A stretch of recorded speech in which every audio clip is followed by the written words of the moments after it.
Hey everyone, welcome back to another video in our series looking at the Auto 5s, the shotguns derived from or inspired by the Browning Auto 5. Today's going to be a little bit of a shorter video since this technically isn't entirely a new shotgun, but it sort of fits in a very interesting way with several of the shotguns we've covered already. Now, for those of you wondering, this is an Auto 5, but it doesn't have a hump. The hump is hidden here by this stock, and that's sort of what makes this thing special. A lot of people see things like this and assume it was just sort of like a Bubba or a one-off, but the story of this configuration, of this stock design and the unique trigger group design that this shotgun has, actually sort of weaves in a very interesting way throughout the history of the early development of those long recoil shotguns. So today I would like to go ahead and tell a little bit of that history, show exactly how this thing works, and I don't think we necessarily need to go and shoot it because you might not be that surprised to know all of the working bits of this thing, standard Auto 5, regular, typical, we've seen all of that already. All of the sort of magic that's going on here is in this stock and in this trigger group. And so without further introduction, I think we can really just jump right into the history. We've talked about this before in most of the videos there in that early history section, where one of the biggest complaints about the Auto 5 was how it looked. These days, I think a lot of people associate the Humpback with, it looks cool, it's nostalgic, isn't that awesome, it was such a popular gun. But back in the day, it was very uncommon to see someone not complain about that. And even enthusiasts of the gun complained the Humpback is hard to deal with, it's ugly. The one legitimate criticism I'll give it is that in certain lighting conditions, the sharp edge that the back of the receiver gives you will give you a little bit of glare or mirage that can sometimes make quick target acquisition a little difficult, but mostly it was just people complaining about it from an aesthetic standpoint. And in the same way that today we look at the Hyogrin and go, dear God, that's an ugly gun, right, with its great big sliding breech bolt, I think that people back then had a similar reaction to the Auto 5 because it's important to remember this didn't exist, right? The Auto 5 didn't exist in a vacuum. The Auto 5 sort of existed at this point in time where automatic shotguns were a new thing, and most people still preferred pump actions. At least the gun buying public here in the U.S. preferred pump actions, and most of the pump actions by this time, the Model 12 was probably the most popular there in the 1920s, 1930s. Most people liked that, and it was streamlined, and it looked better, more streamlined, more aesthetic than what you had gotten with the Auto 5.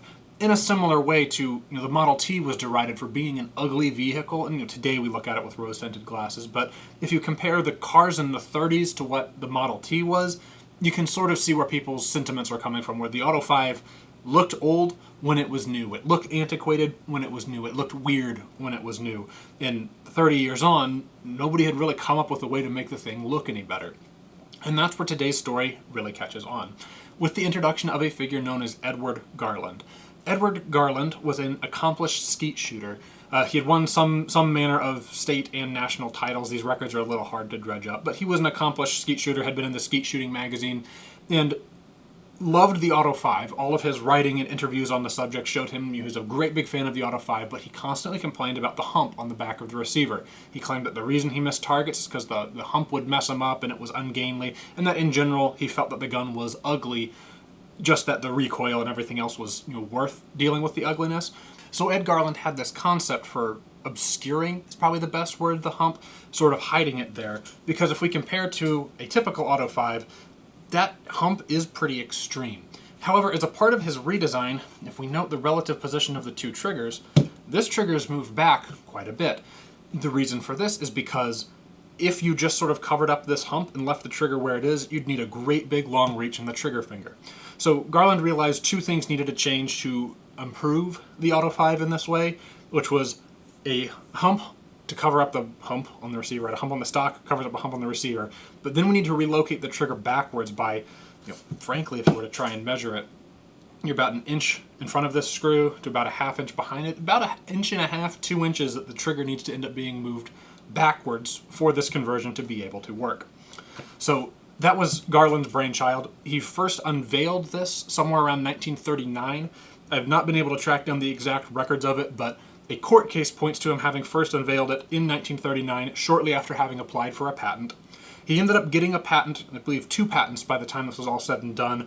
Most of what his patents covered is a shotgun with a streamlined stock to receiver union and with a trigger that's moved such that you're able to easily grab it. Now, it's important to remember that in this time, we're talking late 1930s, The Model 11 was more popular in the United States than the Auto 5, numerically speaking. Of course, the Auto 5 was always more sought after, it was more expensive, but more American consumers owned Model 11s than Auto 5s at this point in time.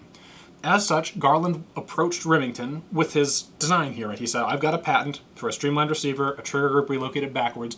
Why don't you guys buy my design and put it into production? So Remington buys the rights to this patent in an exclusive fashion, right? So Remington will be the only people to be able to make this gun. However, with World War II kicking off then immediately, Remington never really gets the opportunity to put it into production. And it's also important to understand sort of as a backdrop here, Remington had previously tasked there in the mid-1930s David Marshall Williams, who we've talked about previously with the Model 50. Well, the original design, the original concept for the Model 50 was actually something that Remington had David Marshall Williams design. And David Marshall Williams ended up owning those patents in his own name. And after not coming to a deal with Remington, ended up dealing with Winchester in the post-war years to make the Model 50 and then later the Model 59 a thing. But originally that was sort of like a scheme between Remington and David Marshall Williams, which is sort of a very interesting tie into this story. But the reason that is so important is because in the patent drawings and in the illustration of how David Marshall Williams' theoretical action would work, he had a streamlined stock mating up with the receiver. This will be important later because after World War II, of course, Remington does not put David Marshall Williams' gun into production. They don't put this gun into production either.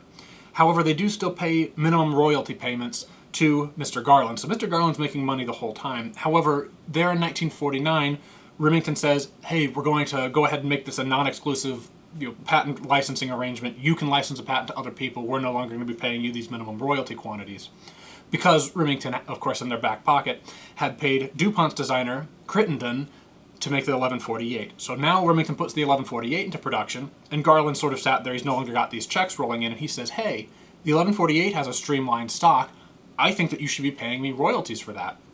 So a lawsuit ensues, ends up unfolding over the span of several years, and unfortunately the exhibits from this lawsuit I have not been able to track down, but the final opinion from the district court is there, which essentially, it says largely that Garland couldn't have had a patent for just a streamlined stock because Williams had already disclosed that in the patent, not even as a claim, it was just like he showed it because it was sort of like an obviousness thing. So Williams would have had that patent if he had patented it, but he didn't, so really no one's going to be able to have a patent for just a streamlined stock on an automatic shotgun. And as a result, all that Garland's patent really covered was a stock that was streamlined with a trigger relocation back behind the frontmost protrusion of that stock, which isn't a completely worthless patent, but by this time the patent was already pretty old, and Garland was just trying to be able to maybe squeeze one last little drop of money out of Remington, and did not succeed in doing so. That was more or less the end of this story. However, once Remington sort of balks and says, well, we're not going to make it, you can license it to other people, there are finally versions of this that start showing up on the market.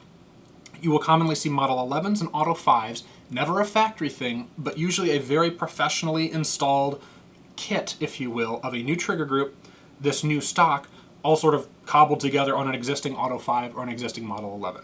And in this regard, they're sort of like a sporterized Auto 5, and I know people sort of feel funny because isn't the Auto 5 already a sporter?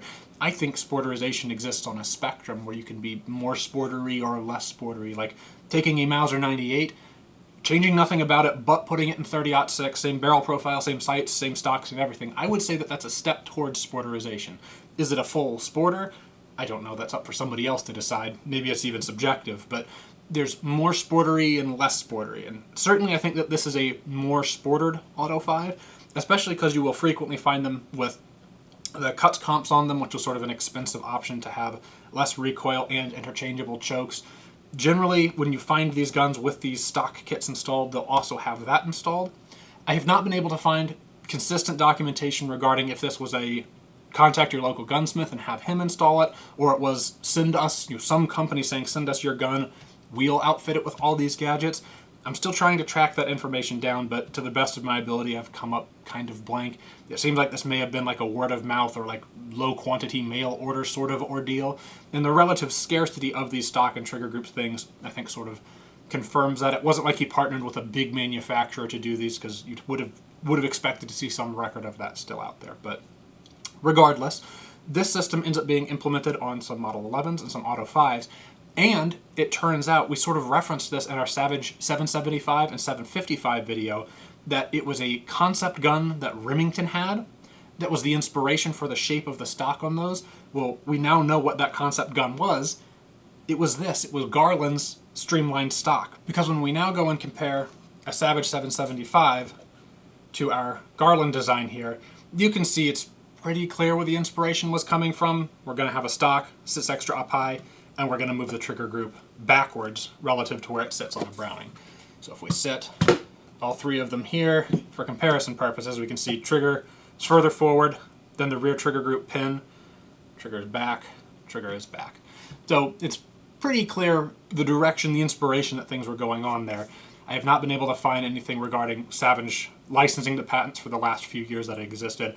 But that's more or less the history of the thing. It's sort of gotten it's got very interesting roots where it's a part of Model 11 development history, ends up having a lawsuit over the Remington 1148, but then it also sort of brushes paths with the early patent development thing that would eventually become the Winchester Model 50. So it sits at a very interesting place in history. It's a very interesting, very poorly documented thing. I've found very little writing about the existence of these things, and it was only through discovering this court case because of an unrelated research into the Model 50's early patents that I stumbled on, wait, I've seen that before. And then, sure enough, now we've got an example to show off. So that's sort of the history of these things. If you find one out there, they're cool, they're interesting. I don't know that they're necessarily any better. We'll end up taking it apart and seeing that there's some stuff that has to go on inside the gun to make this conversion work, and some of it's a little weird. But that's sort of the history of this thing. It's a sporterized Auto 5. Most people wouldn't even think that's possible. Make the hunting sportsman gun even more sporty. Well, it turns out it is in fact possible. But we'll go ahead and set our reference guns out of the way here, since they'll just be causing us trouble as we go and dig into the main event. Now, the disassembly of this thing, as far as the front end is concerned, and in fact even getting the bolt out, pretty much identical to what you'd expect from a typical Auto 5. You've still got, on the receiver anyway, the same screws in the same places, except for your tang screw is now up top, and it doesn't have a lock screw. But there's sort of an overall look as regular Auto 5 barrels and fore ends and bits and bobs all over there. The new parts are really just our trigger group. And we'll see parts of the trigger group, because technically this is a de-bullpup. They move the trigger further back on a linkage. It's a very interesting thing to see. It's like it wasn't a bullpup to begin with, but now it's like an unbullpupped, not a bullpup in the first place trigger group. Sort of an interesting thing. And we'll see that the stock, of course, because we've got no lower tang anymore, the stock now comes off with this screw and then a screw up the rear end of the gun, which technically I would consider is not an improvement to the Auto 5. It's, in my opinion, it's worse to have it done that way. But all that said, we can go ahead and get some tools over here. See if we can't pop this silly thing apart. Starting off with our top tang screw.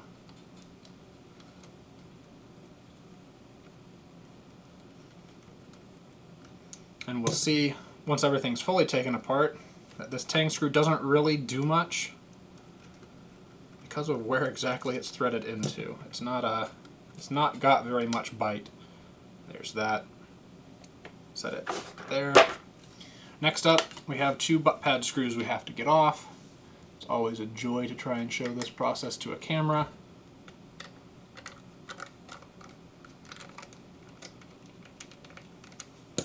One thing I will say is that across the couple of these conversions that I've seen, the wood that is used for this new stock has been pretty consistently, it's decently finished and decently figured wood. Sometimes even better than the wood that you'd find on Auto 5s, especially from this era. And as best I can figure, I guess one thing to point out, the serial number of the gun is reflected on the stock. This isn't because this was a factory thing. I think it's because the stocks are so intricately fit to the gun. As we'll see, there's some co-fitting that goes on there between the receiver and the stock. But this gun's serial number dates it to just before World War II. I have a hard time believing this conversion was done at that point. It's not impossible, but again, because there's no records to point one way or another, it's hard to say. Possible. This conversion was done before World War II, before Remington got the patents, but you know, it's one of those things where probably that mystery will never be solved. But what we can say is it's possible with this gun because its serial number dates it to that time range. But now at this point, we have a flathead stock bolt up the rear end of the stock. Yet another joy. Try and show to a camera here. I'll get our custom screwdriver there lined up.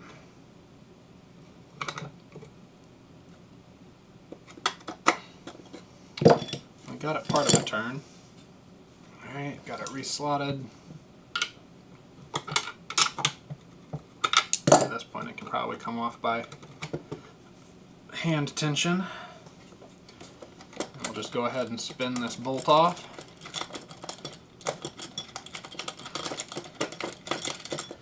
Once that bolt is loose, our stock pulls off like so, and we start to see a little bit of gore on the inside here. Put that over there.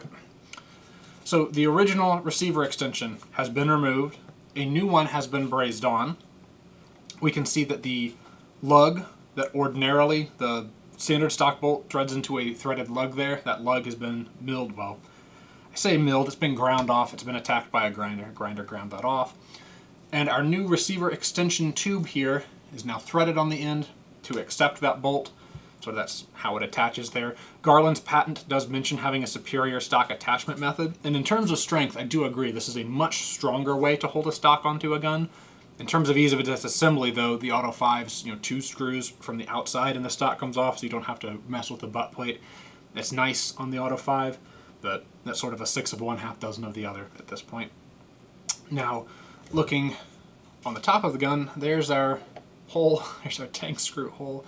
It's got like 1.5 threads. It's ordinarily a very thin piece of steel there, so you've got like 1.5 threads that this screw grabs into. It's really not doing much. If you tighten the screw enough to hold the stock on the gun, you just rip the threads out of there, so that's not really doing much. But I mentioned gore. Now it's time to see the gore. So here's our gore. The heel of the receiver has been assaulted by some sort of a grinding implement. We can see a hole on either side of the receiver.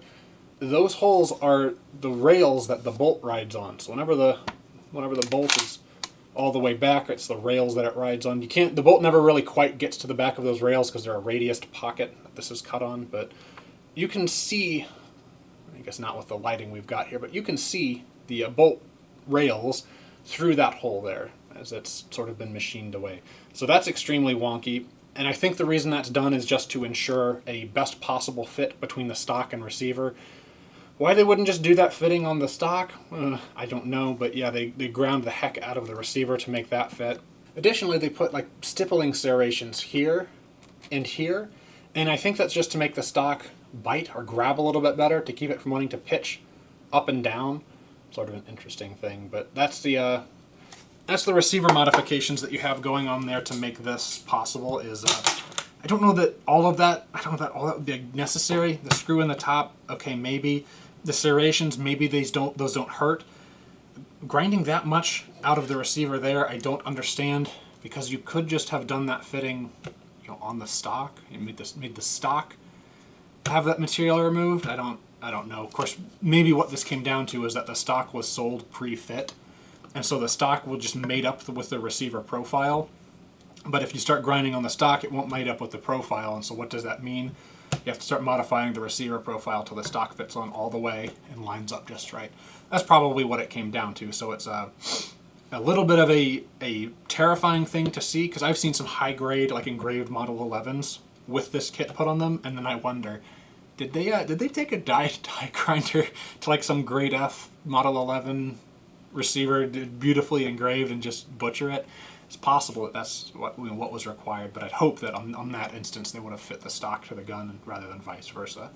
But we can also see the stock, this one's pretty tarnished, but they had some of the stocks, I have not seen this on all of them, but they had little brass emblems laid into them, so if you wanted your initials engraved, you could have your initials engraved.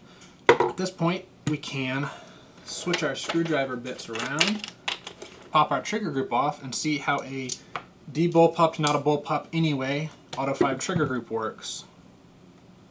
It's kind of interesting.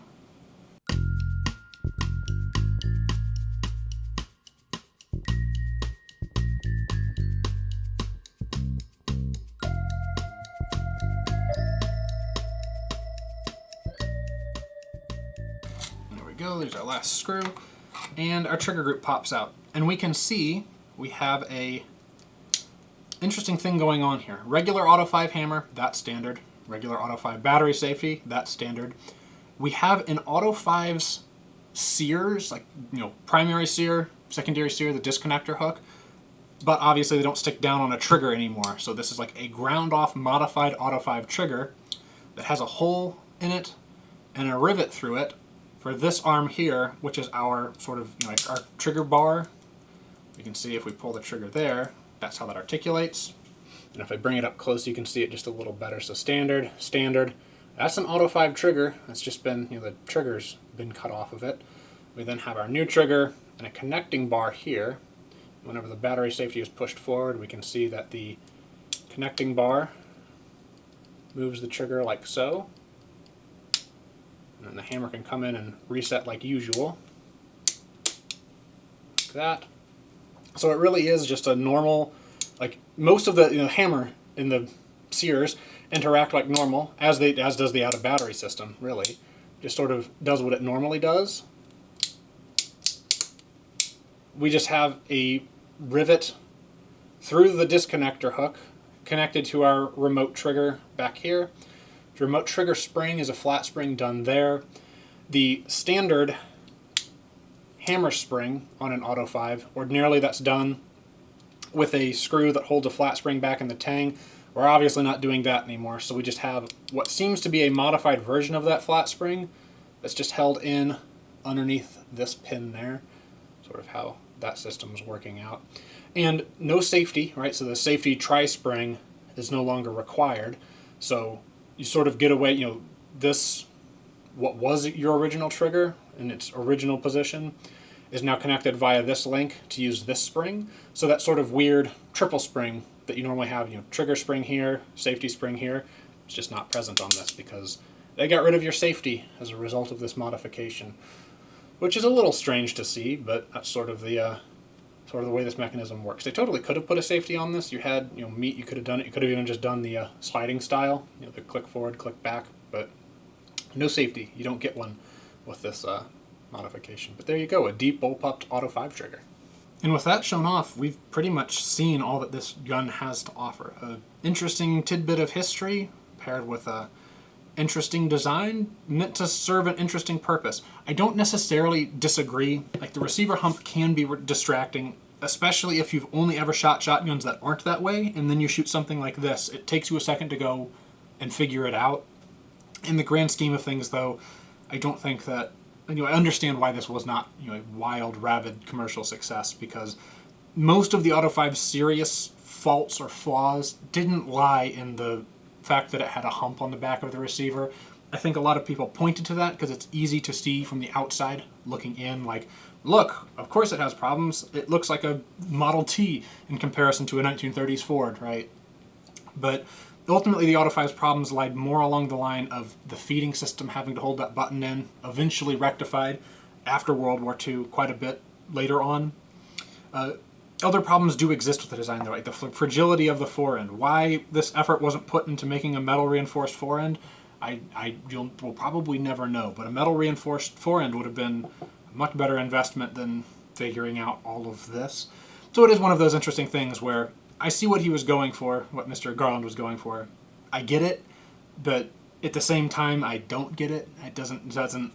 Maybe he thought this would be a great big commercial success, but I don't think he was nearly an accomplished enough skeet shooter to have pulled that off just by way of his own popularity. And so the dustbin of history was more or less where this thing was destined for. And it's where you will find these things today, where anybody selling them will have no idea what they are, and now I have gone and ruined that for everyone. You're welcome, I guess. But at the same time, I don't think that these are collector's items, and even if you're an Auto 5 collector, I don't necessarily think that this is a big collector thing, because this was not, to be 100% clear, I have seen no evidence that this was ever done as a factory thing, and in fact I'm pretty sure that it wasn't, just given the fact that all of the receivers that I have seen show signs of modification. And you would think, you'd think if you were doing the stocks from scratch and the guns from scratch, you would either hide the receiver modifications better, or you wouldn't modify the receiver at all because you just make the stock fit that. So it seems like this was always just a kit thing and not a particularly popular one. But again, I get why someone would think this would be a good thing. I also get why no one wanted it. We can go ahead and get the thing thrown back together real quick here. Again, maybe at some point we'll just do a little YouTube short where we do a little shooting segment with it, but I don't think that it's worth doing a whole dedicated shooting segment for, because it shoots just like a regular Auto 5. Frankly, the whole receiver hump makes it so I can't shoot no good. I really don't buy it. It's not, it's never been a thing that bothered me. Maybe it bothers somebody, but I guess that does make an interesting conversation point, though. So, okay, you're in the 1930s. Because when I'd shown off the shotgun, a bunch of people had said, well, this is just butchering a gun for no reason. Why wouldn't they just get, if they wanted a streamlined receiver gun, why wouldn't they just get that? And maybe that is the context that this thing makes sense in, is in 1930, your options are this, with this, right? This without it, or this with it, right? The standard stock or the de-humped stock. Those are options. Your other options are the Hjorgren, it's not a real option. The Walther, definitely not a real option. The Rheinmetall number 4, it's got a hump and it's also horrible. So your total number of other options is really few and far between, as far as if you wanted a streamlined receiver shotgun at this time.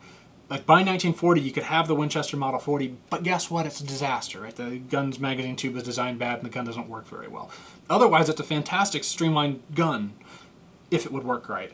So you do then end up in a very interesting situation where, if you play devil's advocate, what would you buy if you wanted a streamlined shotgun? There's not much else out there that's production worthy or worth spending your money on. Like, sure, the Walther toggle action is streamlined-ish. I'll give it streamlined, right? It's got a hump. The receiver hump is flat enough, rounded enough. That is a horrible gun. So what are you going to end up going with? If you wanted streamlined, I think this might actually have been a decent option. And so maybe with that context, right, it helps make better sense why somebody would be willing to hack up an Auto 5, especially because, there in the 1930s, nobody looked at these as being special guns. They were looked at the same way as, like, well, of course, these days, Model 12s isn't a good example, because these days people treat Model 12s like they're made of good stuff. But back then, this was like a consumer-grade gun. This was the Glocks of their day, right? Yes, they were expensive, but they were understood to be consumer guns. It wasn't like a closely coveted family heirloom. It was I want a shotgun that loads itself. What are my options? Okay, I got one that makes any sense at all. And so you buy it and you use it, and that's why you'll see so many beat-up examples, or examples that ended up getting modified, because even in the post-World War II years, I bet you this modification getting done on an Auto 5 half the price of a new 1148, because the 1148 was an expensive gun, and used Auto 5s were always cheap.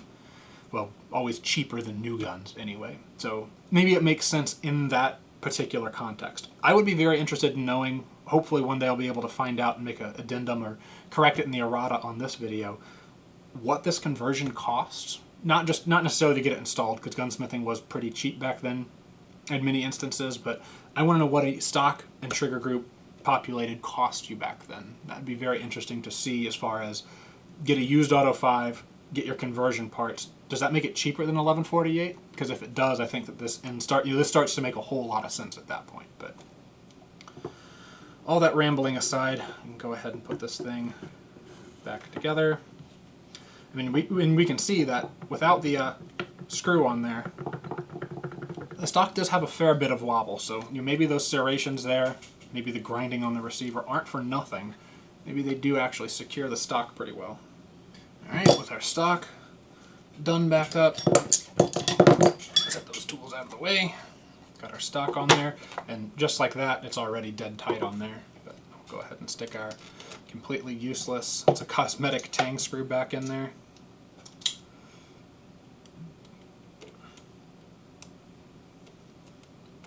Of course, this screw being, like, the head of the screw is done up at an angle, so it is a little awkward to screw in.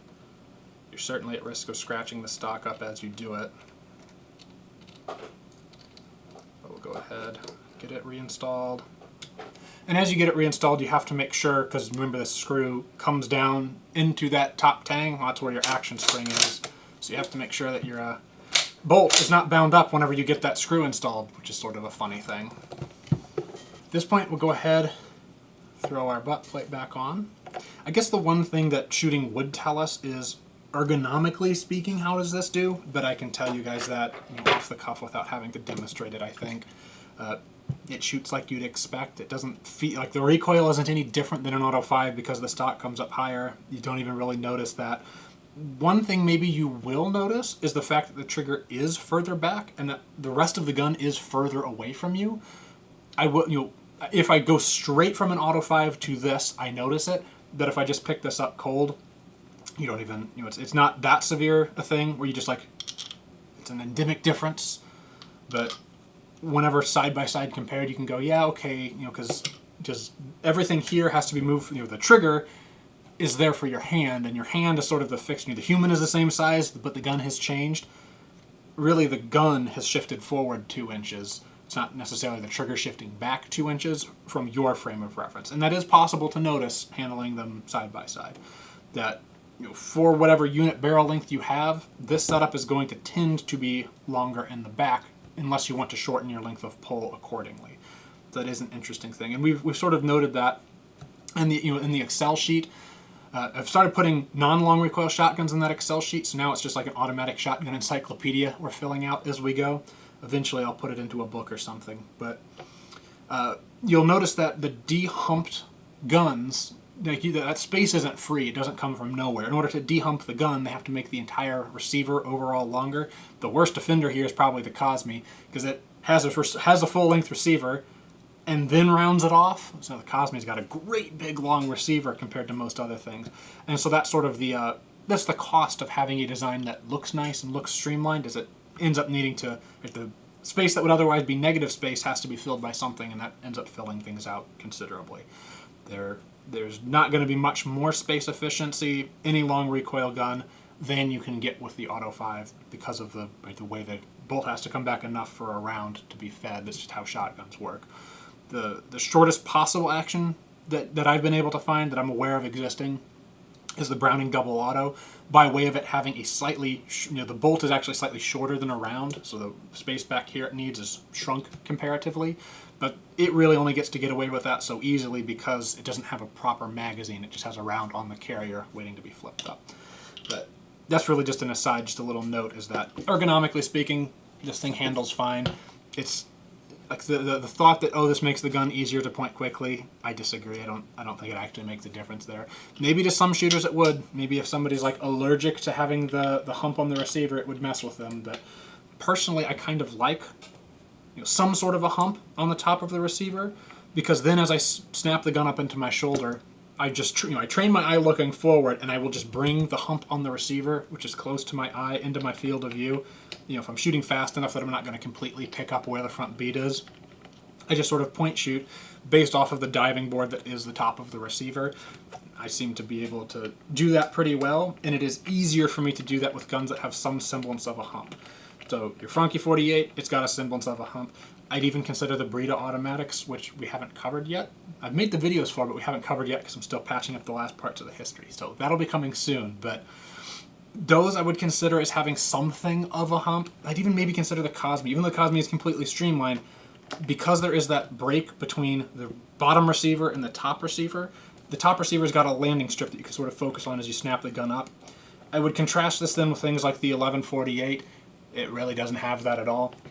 Which isn't to say that, it's not to say anything bad about the 1148. There's pros and cons to this, certainly, because you're not going to get glare. You're not going to get like a hard line of glare off the back of the 1148's receiver, because there's no hard lines on the thing's receiver. But that's more or less the direction things went. I think the last couple of facts that I'd like to hit about this gun is that Remington had their own, there was 3 guns in competition Remington was looking at to replace the Model 11 pre-World War II. It was David Marshall Williams, what would eventually become the Model 50, only it would be Winchester making it. There was this system Remington was considering. There was additionally a third system, which I've seen no pictures of or no further reference to besides the lawsuit that concerned these patents, and it was called the Ilion Model 850. I'd love to dig up more information on that. Unfortunately, Remington is, bankrupt and changing hands and bankrupt again, and I doubt that those records will come to light very easily. But if there's any Remington collectors out there that know anything more about the Ilion Model 850, I'd love to know more about it because it sounds particularly interesting.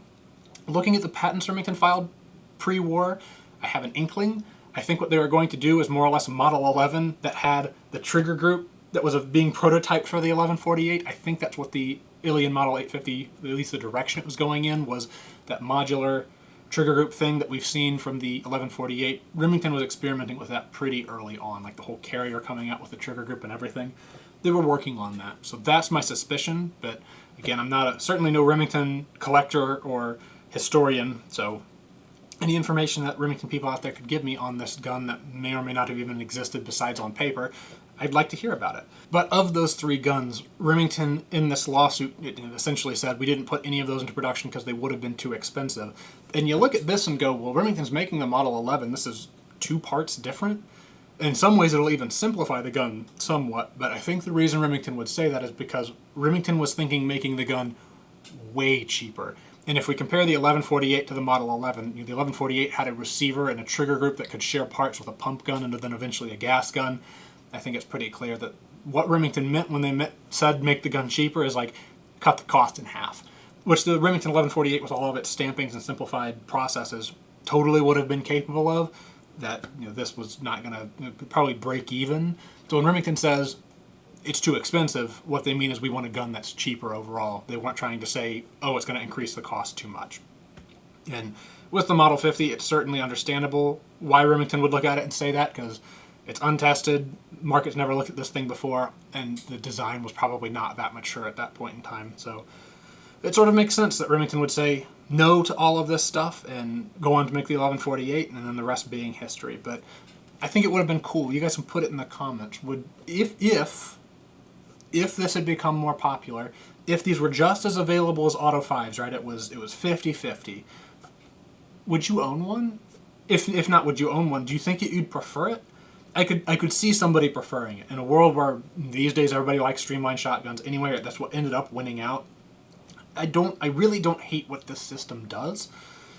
It's a neat, like, grinding on the receiver. Okay, maybe we could avoid that. Probably an avoidable thing that we could do there, but otherwise, it's a very cool thing that's going on here. And if they were more available, I think that they would be better appreciated, if that makes sense. That what they were going for, it's cool, makes sense, it's feasible. It's answering a legitimate criticism that consumers had of the Auto 5, but I think at this point I've probably over-explained that point. I hope that you guys have enjoyed this look at a otherwise completely close to undocumented shotgun. The best documentation of this gun's existence is through a lawsuit, which is talking about the fact that it didn't exist and that a patent wasn't infringed. But it's really what there is to know about this thing at this point. If you guys know more, if you guys own one, please let me know in the comments. I would love to find out more about them. But this is one of those things where, because it's aftermarket and because some other people have broke the news on their existence, I don't feel like we need to tell the whole story here. Just enough to make it interesting, and hopefully more details can come out in the future, because it seems like otherwise the trail's kind of cold. Go ahead and look forward to more videos about maybe more interesting shotguns, like the most interesting shotguns soon. We've got all sorts of really cool stuff in the pipes. Just a couple last details on research. I want to completely buff up on those, because those shotguns are going to be, it's the first time they have ever been on YouTube or on film in general, and like the first time they've been documented since maybe like the long time ago. It's been decades since anybody even bothered to talk about them, and never in English. So we've got some very interesting rare stuff coming up. This is a filler video until then, and I gotta say, as far as filler videos go, this is kind of cool. It's a Sporterized Auto 5. But I appreciate all the support through Patreon. Any support you guys can give me is awesome. It helps me keep digging up weird stuff like this to be able to tell you guys about it. And Auto 5 collectors can now go out there and fight about these things that aren't even that good. But I hope the video has been entertaining at the very least. And I will see you guys next time. We'll be looking at more interesting stuff. Support me on the Patreon. Leave a comment saying if this is cringe or if this is epic win, and I'll see you next time.